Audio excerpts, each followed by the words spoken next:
Hello Year 8 and welcome to your final lesson of this week.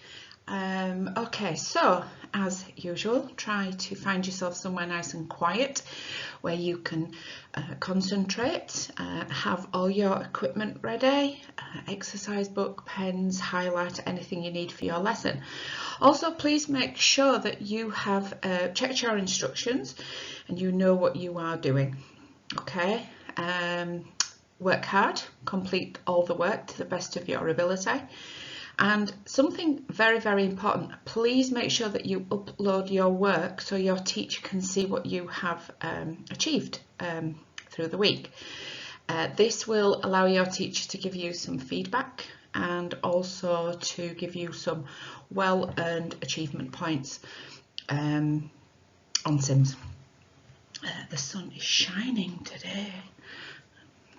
Shining on Mrs. Sykes. Okay guys, so activity 1. Okay, so it's very important to maintain a healthy diet. This is your 5 a day for English. Okay, so 5 minutes, pause the video, complete the 5 little exercises, and then we will go through them at the end of the lesson. Okay, so your second activity of the day. All right, so yesterday we read chapter 10 of Holes, okay, and I asked you in your books to draw the bubble, put a title in the middle, chapter 10, and I asked you to try and remember everything you could about the chapter, okay? I also gave you a few pointers, a few little help-alongs in case you were struggling. Okay, so we're going to go through that now. So what I would like you to do is I would like you to have this in front of you so that you can check your answers, you can add things as well. Now, you may have chosen different answers. That is absolutely fine, okay? So we're going to go through those now. So the first one, how is Stanley feeling, or how was he feeling in chapter 10? Okay, he said he was tired, his body ached, he hates the sun, but he's actually more confident now with digging the holes, okay? And in chapter 10, it actually said he needed to save the area around the hole for when his hole was much deeper. So that first time he didn't actually get it quite right, but he did in this chapter. Key events. Okay, he finds a fossil. Now, this he thinks is a miracle. Okay, so he's really happy that he's managed to find something. Can we remember what he would get if he found something? I'll leave that question with you and we'll come back to that one. Keywords and phrases. Okay, so I picked for this one, like I said, you may have picked a different one, that's absolutely fine, but for me I thought, right, okay, so the author says that he grunted as he tried to stick his shovel in the dirt. This shows me that Stanley is becoming really fed up, okay, and he's starting to probably realise just how much hard work this is. Okay, and another thing I picked as well was he let it lie there because the shovel slipped out of his fingers and fell to the ground, and instead of picking it up he just let it lie there. That shows some tiredness. It shows that he is losing all the will to dig these holes. Okay, so we see that Stanley is sort of flagging a little bit. Okay, characters that we meet. So we've got Magnet, Mr. Sir, Mr. Pendanski, Zero, Armpit, Squid, and of course Stanley. Anything in particular that you find interesting about chapter 10? Again, you may have picked something totally different, that's absolutely fine. But one thing I've picked up on as well is the way that the boys line up. X-ray is always the first in the queue and then Zero is the last. So what does this suggest? All right, it might suggest that X-ray is the leader of the boys, okay, but then Zero is right at the back of the queue. What does that tell you about Zero? And then any questions you have or any predictions that you could make. I don't know about you, but I would like to know whether this fossil is actually something interesting, and will it be enough for Stanley to get the day off? Okay, so pause the video now. If you want to add some things to your notes, you can do that now. Okay, well done for completing that exercise. What we are going to do now is we are going to read Holes, and this is chapters 11 to 13. After chapter 12 there is some questions to answer, so you need to listen carefully. So same applies, you can either listen to me reading it, or you can pause the video, mute my voice and just read it yourself, okay? But you must be reading it and being able to understand what is happening. Okay, enjoy. Chapter 11. Stanley returned to his hole. It wasn't fair.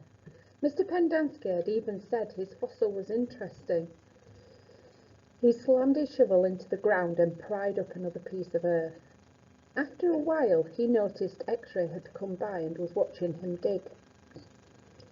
"Hey, caveman, let me talk to you a second," X-Ray said. Stanley put down his shovel and stepped up out of his hole. "Say, listen," said X-Ray. "If you find something else, give it to me, okay?" Stanley wasn't sure what to say. X-Ray was clearly the leader of the group, and Stanley didn't want to get on his bad side. "You're new here, right?" said X-Ray. "I've been here for almost a year. I've never found anything. You know, my eyesight's not so good. No one knows this, but you know why my name's X-Ray?" Stanley shrugged one shoulder. "It's Pig Latin for Rex. That's all. I'm too blind to find anything." Stanley tried to remember how Pig Latin worked. "I mean," X-Ray went on, "why should you get a day off when you've only been here a couple of days? If anybody gets a day off, it should be me. That's only fair, right?"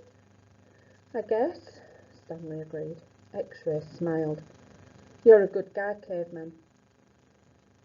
Stanley picked up his shovel. The more he thought about it, the more he was glad that he agreed to let X-Ray have anything he might find. If he was going to survive at Camp Green Lake, it was far more important that X-Ray think he was a good guy than it was for him to get one day off. Besides, he didn't expect to find anything anyway. There probably wasn't anything of interest out there, and even if there was, he'd never been what you could call lucky. He slammed his blade into the ground, then dumped out another shovelful of dirt. It was a little surprising, he thought, that X-Ray was the leader of the group, since he obviously wasn't the biggest or the toughest. In fact, except for Zero, X-Ray was the smallest. Armpit was the biggest. Zigzag may have been taller than Armpit, but that was only because of his neck. Yet Armpit and all the others seemed to be willing to do whatever X-Ray asked of them. As Stanley dug up another shovelful of dirt, it occurred to him that Armpit wasn't the biggest. He, the caveman, was the bigger. He was glad they called him Caveman. It meant they accepted him as a member of the group. He would have been glad even if they'd called him Bathbag. It was really quite remarkable to him. At school, bullies like Derek Dunn used to pick on him. Yet Derek Dunn would be scared senseless by any of the boys here. As he dug his hole, Stanley thought about what it would be like if Derek Dunn had to fight Armpit or Squid. Derek wouldn't stand a chance. He imagined what it would be like if he became good friends with all of them, and then for some reason they all went with him to his school, and then Derek Dunn tried to steal his notebook. "Just what do you think you're doing?" asked Squid as he slams his hands into Derek Dunn's smug face. Caveman's our friend, says Armpit, grabbing him by the shirt collar. Stanley played the scene over and over again in his mind, each time watching another boy from Group D beat up Derek Dunn. It helped him dig his hole and ease his own suffering. Whatever pain he felt was being felt 10 times worse by Derek. Chapter 12. Again, Stanley was the last one to finish digging. It was late afternoon when he dragged himself back to the compound. This time he would have accepted a ride on the truck if it was offered. When he got to the tent, he found Mr. Pendanski and the other boys sitting in a circle on the ground. "Welcome, Stanley," said Mr. Pendanski. "Hey, caveman, you get your hole dug?" asked Magnet. He managed to nod. "You spit in it?" asked Squid. He nodded again. "You're right," he said to X-Ray. "The second hole's the hardest." X-Ray shook his head. "The third hole's the hardest," he said. "Come join our circle," said Mr. Pendanski. Stanley plopped down between Squid and Magnet. He needed to rest up before taking a shower. "We've been discussing what we want to do with our lives," said Mr. Pendanski. "We're not going to be at Camp Green Lake forever. We need to prepare for the day we leave here and join the rest of society." "Hey, that's great, Mum," said Magnet. "They're going to finally let you out of here." The other boys laughed. "Okay, Jose," said Mr. Pendanski. "What do you want to do with your life?" "I don't know," said Magnet. "You need to think about that," said Mr. Pendanski. "It's important to have goals. Otherwise, you're going to end up right back in jail. What do you like to do?" "I don't know," said Magnet. "You must like something," said Mr. Pendanski. "I like animals," said Magnet. "Good," said Mr. Pendanski. "Does anyone know of any jobs that involve animals?" "Veterinarian," said Armpit. "That's right," said Mr. Pendanski. "He could work in a zoo," said Zigzag. "He belongs in a zoo," said Squid, and he and X-Ray laughed. "How about you, Stanley? Any ideas for Jose?" Stanley sighed. "Animal trainer," he said. "Like for the circus or movies or something like that." "Any of those jobs sound good to you, Jose?" asked Mr. Pendanski. "Yeah, I like what Caveman said about training animals for movies. I think it would be fun to train monkeys." X-Ray laughed. "Don't laugh, Rex," said Mr. Pendanski. "We don't laugh at other people's dreams. Someone is going to have to train monkeys for the movies." "Who are you kidding, Mum?" asked X-Ray. "Magnet's never going to be a monkey trainer." "You don't know that," said Mr. Pendanski. "I'm not saying it's going to be easy. Nothing in life is easy. But that's no reason to give up. You'll be surprised what you can accomplish if you set your mind to it. After all, you only have one life, so you should try to make the most of it." Stanley tried to figure out what he'd say if Mr. Pendanski asked him what he wanted to do with his life. He used to think he wanted to work for the FBI, but this didn't seem the appropriate place to mention that. "So far, you've all done a pretty good job at messing up your lives," said Mr. Pendanski. "I know you think you're cool." He looked at Stanley. "So, you're caveman now, huh? You like digging holes, caveman?" Stanley didn't know what to say. "Well, let me tell you something, caveman. You are here on account of one person. If it wasn't for that person, you wouldn't be here digging holes in the hot sun. You know who that person is?" "My no good, dirty, rotten, pig-stealing great-great-grandfather." The other boys howled with laughter. Even Zero smiled. It was the first time Stanley had ever seen Zero smile.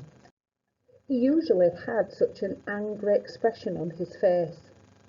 Now he had a huge smile and it almost seemed too big for his face, like the smile on a jack-o'-lantern. "No," said Mr. Pendanski. "That person is you, Stanley. You're the reason you are here. You're responsible for yourself. You messed up your life, and it's up to you to fix it. No one else is going to do it for you, for any of you." Mr. Pendanski looked from one boy to another. "You're all special in your own way," he said. "You've all got something to offer. You have to think about what you want to do, then do it. Even you, Zero. You're not completely worthless." The smile was now gone from Zero's face. "What do you want to do with your life?" Mr. Pendanski asked him. Zero's mouth was shut tight. As he glared at Mr. Pendanski, his eyes seemed to expand. "What about it, Zero?" asked Mr. Pendanski. "What do you like to do?" "I like to dig holes." Okay, year 8. So now we've listened to chapters 11 and 12. What I would like you to do now is I would like you to pause the video and answer these questions in your book. Okay, so you need to write the title, chapters 11 and 12. Don't forget to underline your titles, put today's date, and nice and neatly with as much information as you can on these questions. Okay, well done. If you have completed that task, you need to go through your answers just to make sure that you have spelt words correctly, use the correct punctuation, okay, and put as much detail into the answers as possible. Okay, so I'm going to go through this with you now. Just a few quick answers. Like I said before, you may have put something else, but if you're on the right lines, that is absolutely fantastic. Okay, right, so question 1. Why do you think Stanley was angry at the start of chapter 11? Okay, right, so Stanley was angry because Mr. Pendanski had told him that the warden wasn't interested in fossils. Okay, he believed that he'd found his miracle and he would get the day off. So he's feeling very disheartened with this, isn't he? Because he thought he'd found something really, really spectacular. And Mr. Pendanski just said, actually, no, that's not what she's looking for. She's not going to be interested. All right, so that's why he was a little bit angry and a little bit annoyed. Okay, so your next one. At the start of chapter 11, X-Ray tells Stanley, if you find something else, give it to me. Okay, what do you think of X-Ray? Are you suspicious about his request? It seems quite sneaky, doesn't it? Could it be that he's wanting all the glory? Or just a day off? Okay, think you might have mentioned something about the friendship. Is he trying to be friends with Stanley?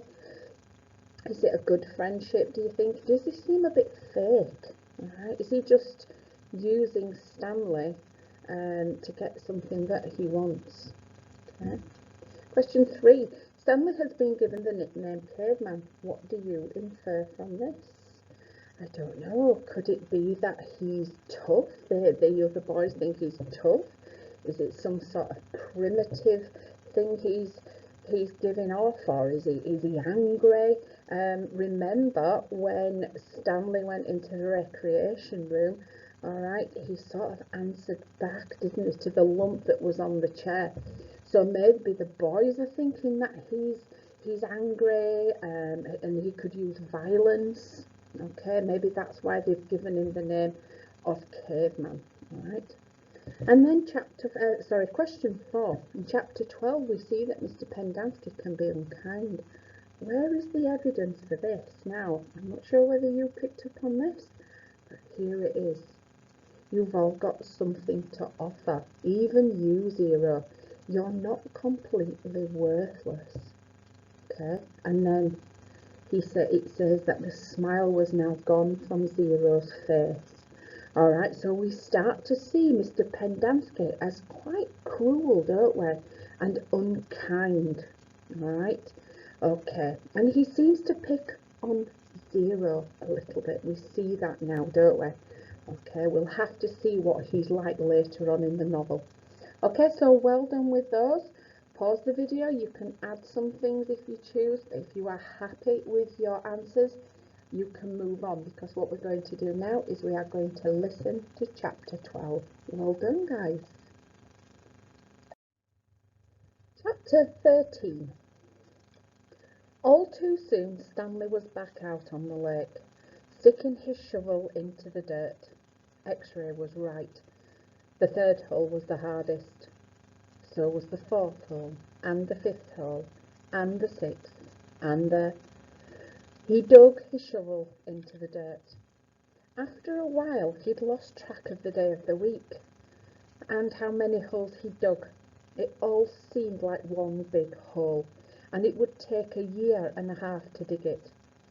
He guessed he'd lost at least £5. He figured that in a year and a half he'd be either in great physical condition or else dead. He dug his shovel into the dirt. It couldn't always be this hot, he thought. Surely it got cooler in December. Maybe then they froze. He dug his shovel into the dirt. His skin had gotten tougher. It didn't hurt so much to hold the shovel. As he drank from his canteen, he looked up at the sky. A cloud had appeared earlier in the day. It was the first cloud he could remember seeing since coming to Camp Green Lake. He and the other boys had been watching it all day, hoping it would move in front of the sun. Occasionally it got close, but it was just teasing them. His hole was waist deep. He dug his shovel into the dirt. As he dumped it out, he thought he saw something glisten as it fell into the dirt pile. Whatever it was quickly buried. Stanley stared at the pile for a moment, unsure if he'd even seen it. Even if it was something, what good would it do him? He'd promised to give anything he found to X-Ray. It didn't seem worth the effort to climb out of his hole to check it out. He glanced up at the cloud, which was close enough to the sun that he had to squint to look at it. He dug his shovel back into the earth, scooped out some dirt and lifted it over his dirt pile. But instead of dumping it there, he tossed it off to the side. His curiosity had gotten the better of him. He climbed up out of his hole and sifted his fingers through the pile. He felt something hard and metallic. He pulled it out. It was a gold tube, about as long and as wide as the second finger on the right hand. The tube was open at one end and closed at the other. He used a few drops of his precious water to clean it. There seemed to be some kind of design on the flat, closed end. He poured a few more drops of water on it and rubbed it on the inside of his pant pockets. He looked again at the design engraved into the flat bottom of the tube. He could see an outline of a heart with the letters KB etched inside it. He tried to figure out some way that he wouldn't have to give it to X-Ray. He could just keep it, but that wouldn't do him any good. He wanted a day off. He looked at the large piles of dirt near where X-Ray was digging. X-Ray was probably almost finished for the day. Getting the rest of the day off would hardly do him much good. X-Ray would first have to show the tube to Mr. Sir or Mr. Pendanski, who would then have to show it to the warden. By then, X-Ray might be done anyway. Stanley wondered about trying to secretly take the tube directly to the warden. He could explain the situation to the warden, and the warden might make up an excuse for giving him the day off, so X-Ray wouldn't suspect. He looked across the lake toward the cabin under the 2 oak trees. The place scared him. He'd been at Camp Green Lake almost 2 weeks, and he still hadn't seen the warden. That was just as well. If he could go his entire year and a half without seeing the warden, that would be fine with him. Besides, he didn't know if the warden would find the tube interesting.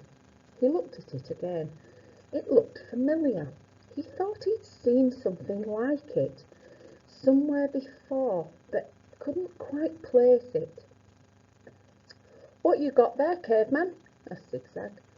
Stanley's large hand closed around the tube. "Nothing, just, It was useless. "I think I might have found something." "Another fossil?" "No, I'm not sure what it is." "Let me see," said Zigzag. Instead of showing it to Zigzag, Stanley brought it to X-Ray, and Zigzag followed.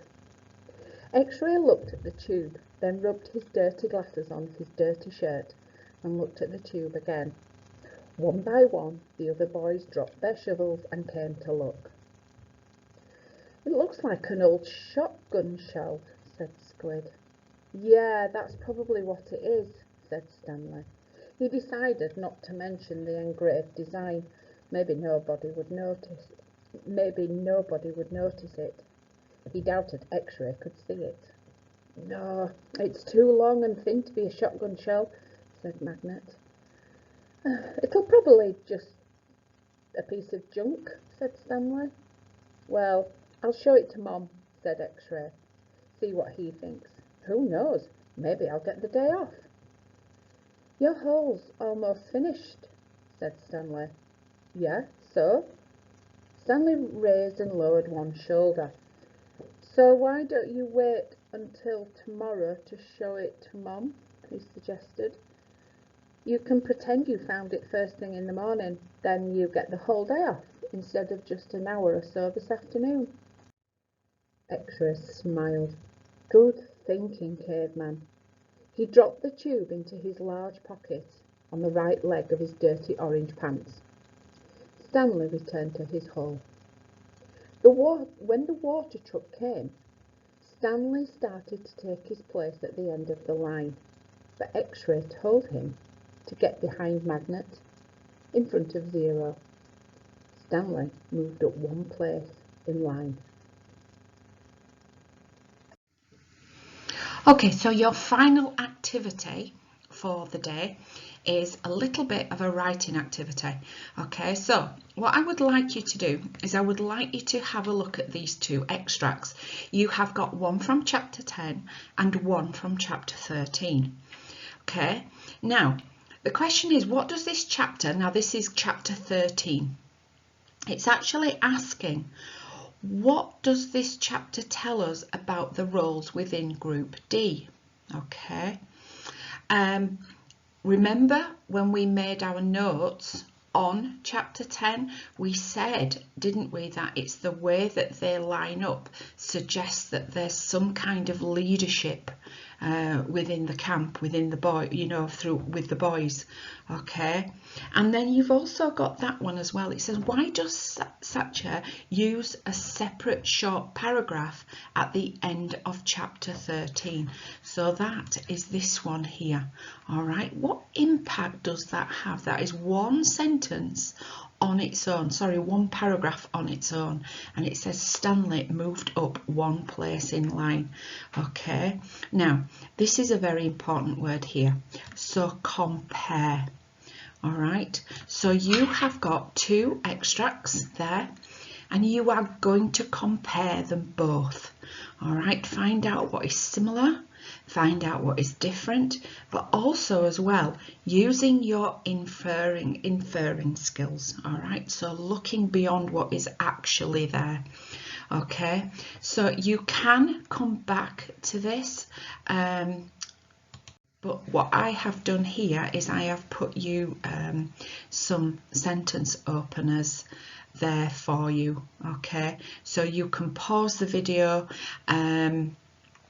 and then you can start with your writing. It doesn't have to be a lot, but what I would like to see in that paragraph is lots of your ideas on these two extracts.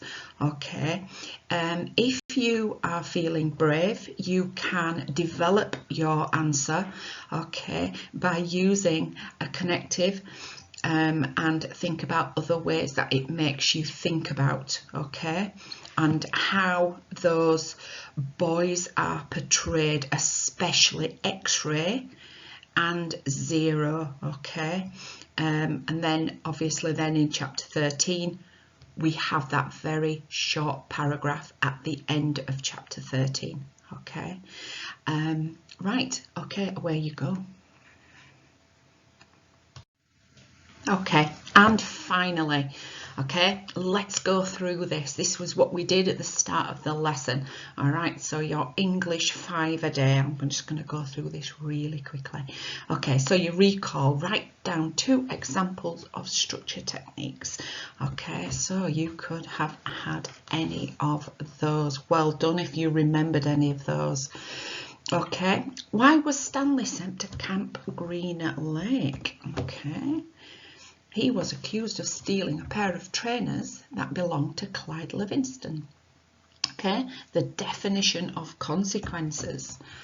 All right, it's a result or effect, typically one that is unwelcome or pleasant. Something that could happen as a result of one's actions. Now, in the story of Holes, we are seeing a lot of consequences.